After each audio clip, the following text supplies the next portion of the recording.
자, 그러면 스테이블 코인의 미래는 어떻게 될 거예요? 우선 스테이블 코인의 성장 전망을 보면 올해 2천억 달러 규모에서 4천억 달러 이상으로 2배 이상 증가할 걸로 전망되고 있습니다.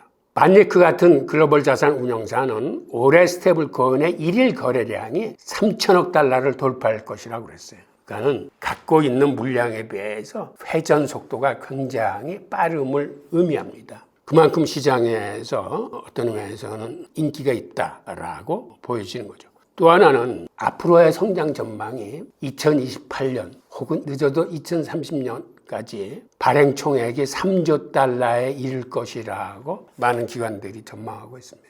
정말 3조 달러면 큰 돈이죠. 달러 발행 총액이 지금 6조 8천억 달러니까 굉장히 큰 금액인데, 이게 가능한 이유는 좀 전에 설명드렸듯이 스테이블 코인이 암호화폐 기축통화 노릇을 하고, 또 하나의 이유는 지금 페트로달러 체제가 지금 균열을 맞고 있습니다. JP모건 같은 데 분석 보고서에 의하면 이미 2023년에 석유가 달러 이하의 통화로 팔린 양이 20% 이상이라고 합니다. 즉 한마디로 위안화거나 다른 돈으로 석유가 지금 거래되고 있다는 그런 얘기입니다. 그런데 이러한 페트로달러의 균열로 인해서 달러의 쓰임새가 줄어드는 거를 스테이블 코인이 등장함으로써 그 이상으로 달러의 활용도를 높여서 앞으로 달러의 기축통화 시대를 더 연장시킬 것으로 보입니다. 게다가 또 하나의 중요한 이유는 중남미나 중동같이 인플레이션이 높은 나라 시민들은 스테이블 코인을 굉장히 지금 선호합니다. 자국 통화로 갖고 있으면 하루가 다르게 그 가치가 떨어지기 때문에 그들이 자국 통화를 이러한 달러 연동 혹은 유로화 연동 스테이블 코인으로 많이들 바꿔놓고 있습니다. 그러니까 그쪽으로 스테이블 코인이 많이 쓰이는 거죠. 또 하나는 소액 무역을 할 적에 법정 화폐로 신용장을 개설하고 이렇게 하는 것보다는 소액 무역에 있어서는 달러 대신에 지금 스테이블 코인을 쓰는 그 비중이 점점점 높아지고 있습니다. 한마디로 우리나라 동대문 시장 같은 경우도 지금 중국의 보따리상들이 들어와서 그들이 죄다 스테이블 코인으로 결제를 하고 나갑니다. 즉 이런 식으로 소액 무역이나 중소기업들의 무역에서 지금 달러보다는 스테이블 코인의 사용이 점점 늘어나고 있는 이유는 한마디로 간편하기 때문입니다. 달러는 아시겠지만 사는 값하고 파는 값이 틀려요. 그러니까 팔 적에는 살 때보다 적은 금액을 받기 때문에 그러한 불합리를 스테이블 코인은 사는 값과 파는 값이 동일하기 때문에, 그리고 이거는 어떤 법적인 모든 제재를 피할 수 있는 돈이기 때문에 어떻게 보면 음성 거래이긴 하지만 무역업자들한테는 이 거래가 굉장히 편한 거죠. 그래서 이 거래가 점점 늘어나고 있는데 하나의 문제는 이게 통계에 잡히지 않는다는 겁니다. 그래서 지금 우리나라 무역 같은 경우도 그 전체 무역량 중에서 어느 정도가 스테이블 코인으로 무역이 이루어지고 있는지를 파악할 길이 없다는 게 하나의 문제입니다. 또 하나는 스테이블 코인은 송금할 때 거의 수수료가 안 들기 때문에 이제는 송금 시장에 스테이블 코인 비중이 점점 늘어나고 있습니다. 페이팔 같은 경우는 아주 공식적으로 거래하고 있는 120개 국가의 송금 페이팔 스테이블 코인으로 할 적에는 수수료를 받지 않겠다라고 공식 선언한 바 있습니다. 그리고 지금 현재 스테이블 코인의 최강자는 아시겠지만 테더입니다. 그런데 이 테더가 중국계 자본으로 이루어지고 있다라고 해서 미국이나 유럽은 그렇게 좋은 눈으로 바라보지 못하고 있어요.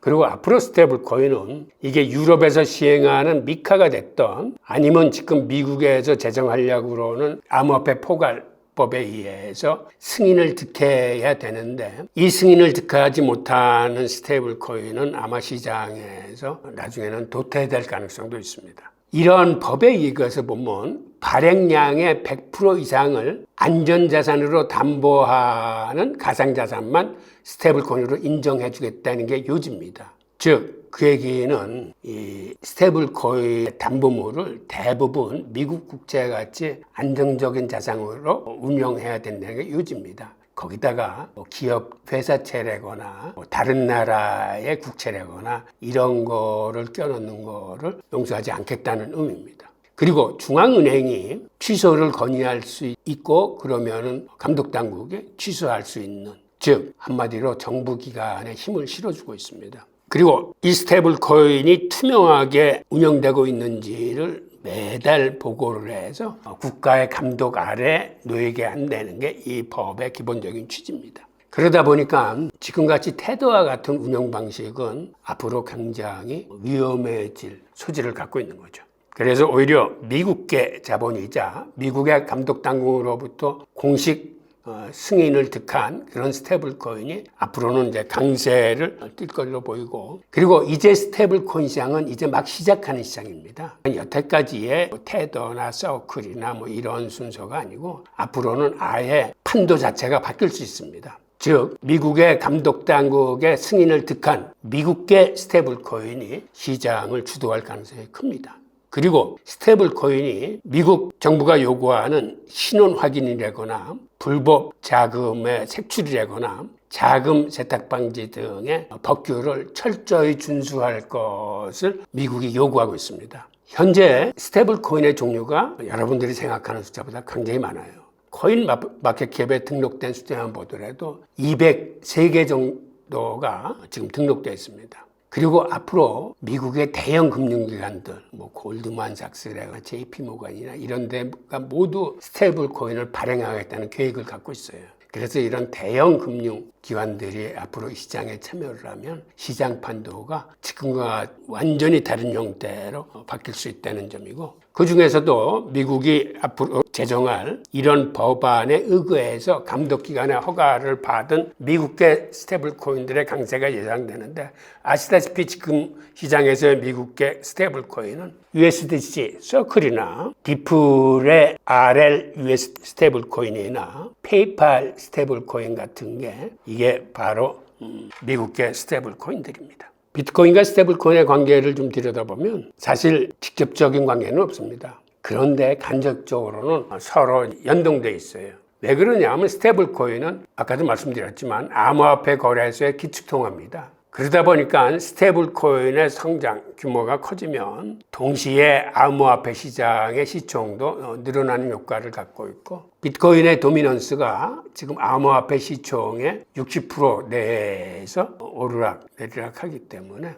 즉 스테이블 코인이 커지면 암호화폐 시총 자체가 커지고, 그러면 거기에 도미넌스 비중이 큰 비트코인이 같이 커지는 이러한 연동성을 보여주고 있습니다. 결론적으로 스테이블 코인이 성장한다는 얘기는 비트코인의 이제 성장을 의미하게 됩니다. 이런 시점에서 개인 투자자들이 스테이블 코인에 투자해도 괜찮은지 여부는, 우선 여기서 하나 우리가 짚고 넘어가야 되는 문제는 달러 연동 스테이블 코인은 말 그대로 스테이블한 코인입니다. 즉 가격 변동성이 없는 거예요. 그러니까 이게 암호화폐처럼 가격이 상승하거나 그러지는 않습니다. 즉 우리 원화가 달러에 연동돼 있어서 지금 1,450원대에서 이렇게 계속 가듯이 스테이블 코인도 그런 환율하고 흐름을 같이 해요. 그런데 달러보다는 약간 높게 형성되어 있습니다. 스테이블 코인은. 즉 달러보다는 스테이블 코인을 선호한다는 얘기예요. 쓰임새가 많기 때문에.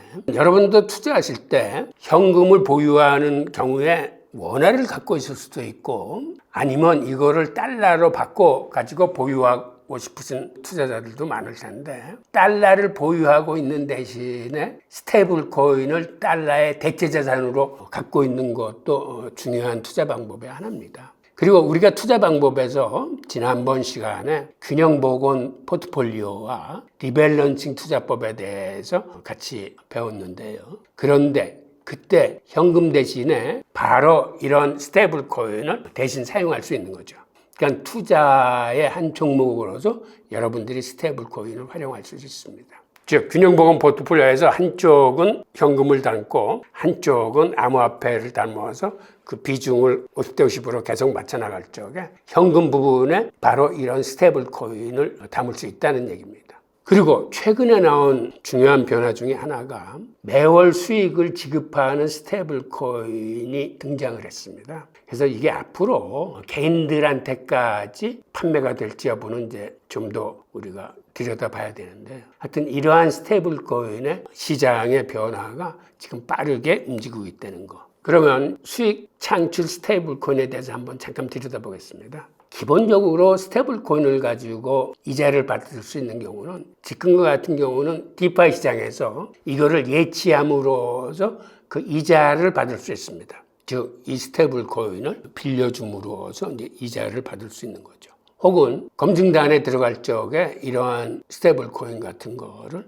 예치금으로 집어넣고 보상을 얻을 수도 있습니다. 여태까지는 이런 게 스테이블 코인을 가지고 이자를 받을 수 있는 방법이었는데, 최근에는 어떤 게 등장했냐면 스테이블 코인을 이렇게 예치하지 않고 내 지갑 속에 갖고 있음에도 불구하고 매월 이자를 지급하는 스테이블 코인들이 생기기 시작했습니다.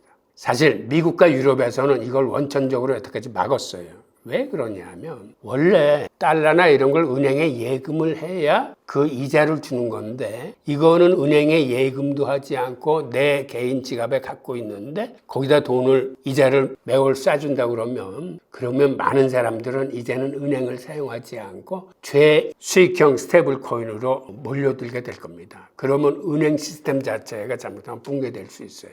그래서 수익형 스테이블 코인 같은 경우 미국이나 유럽에서는 발행하지 못하고 중동이나 혹은 그 면세 지역 같은 섬나라에서 발행을 해서 이거를 중남미라거나 중동 지역에 팔아왔었는데, 최근 들어와서는 이런 변화의 큰 새로운 양태의 스테이블 코인이 등장하고 있습니다. 그 과정을 한번 들여다보겠습니다. 자, 블랙록이 자산 토큰화 펀드인 비드를 출시했는데, 이거는 사실 스테이블 코인하고는 틀립니다. 그러니까 보통 펀드를 발행하면 펀드는 가입과 탈퇴라는 절차를 거치게 돼 있어요. 예를 들어서 미국 국채를 모아가지고 만든 펀드라면 매월 수익을 지급할 적에 그 펀드 증서를 갖고 있는 사람들한테 수익을 지불을 합니다. 그런데 이 수익 증서를 토큰으로 바꿔서 나온 게 바로 비들이에요. 즉 이거는 스테이블 코인은 아니지만 비들은 달러와 1대1로 연동되어 있습니다.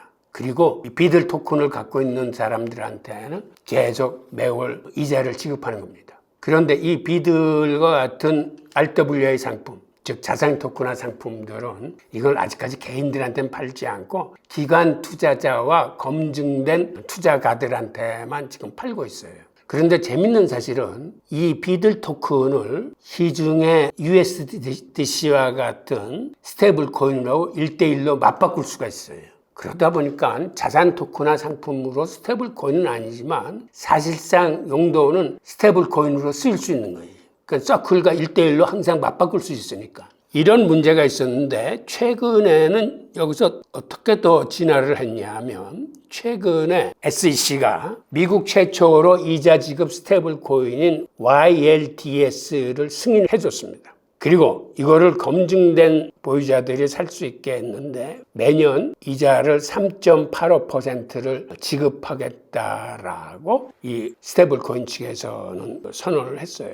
그런데 이거를 미국의 증권거래위원회가 최초로 승인한 스테이블 코인입니다. 그러니까 앞으로 이 관계가 어떻게 더 발전될지 모르겠는데, 검증된 보유자라는 게 이게 개인들에게까지 확산될지 여부는 우리가 계속 주목해 봐야 되는데, 이게 개인들한테까지 확산이 된다면 이제는 누구나 스테이블 코인을 개인 지갑 속에 갖고 있어도 은행에 예치하지 않아도 스테이블 코인으로 활용할 수 있다는 거고, 그리고 앞으로 미국의 대형 은행들이 발행하는 스테이블 코인은 그렇다면 어떤 방향성을 갖게 될지도 우리가 이제 좀 주목해 봐야 됩니다. 즉 이러한 변화는 앞으로 금융 서비스 자체의 중요한 변화로서 이제 디지털 자산이 전통 금융과의 어떤 경쟁이나 서로 융합 속에서 큰 자리를 차지할 것으로 보입니다. 자, 감사합니다.